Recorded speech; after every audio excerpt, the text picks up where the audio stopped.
Departemen Pertahanan Amerika Serikat atau Pentagon mengumumkan perubahan besar dalam kebijakan pertahanannya.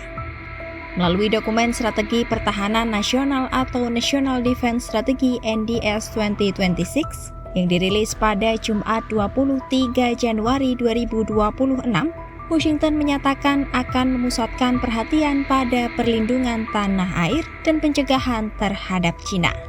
Dalam strategi terbaru ini, Amerika Serikat juga menegaskan akan mengurangi tingkat dukungan militernya kepada sekutu, baik di Eropa maupun di kawasan lainnya.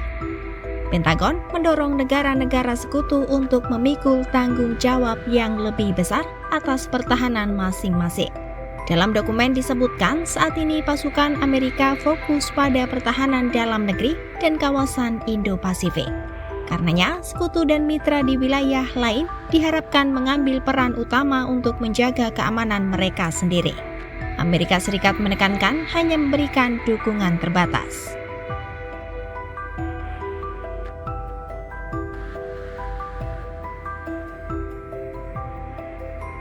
Kebijakan ini menandai pergeseran signifikan dibandingkan strategi pertahanan pada masa pemerintahan Joe Biden. Jika sebelumnya China disebut sebagai tantangan paling utama dan Rusia sebagai ancaman akut, NDS 2026 justru menggunakan pendekatan yang lebih lunak. Dokumen ini tidak secara eksplisit menyinggung Taiwan dan mendorong hubungan yang saling menghormati dengan Beijing. Sementara, ancaman Rusia digambarkan sebagai ancaman berkelanjutan namun masih bisa dikelola, khususnya terhadap negara-negara NATO di Eropa Timur. Meski strategi pemerintahan Trump maupun Biden sama-sama menekankan pentingnya pertahanan dalam negeri, pendekatan terhadap ancaman dinilai berbeda secara signifikan. Dalam NDS 2026, pemerintahan Trump mengkritik pendahulunya karena dinilai lalai dalam menjaga perbatasan. Oleh karenanya, dalam NDS 2026, Pentagon akan menekankan keamanan perbatasan sebagai bagian dari keamanan nasional Amerika Serikat.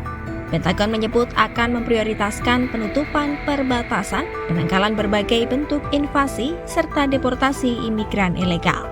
Dokumen NDS 2026 juga menempatkan Amerika Latin sebagai prioritas utama dalam agenda kebijakan luar negeri.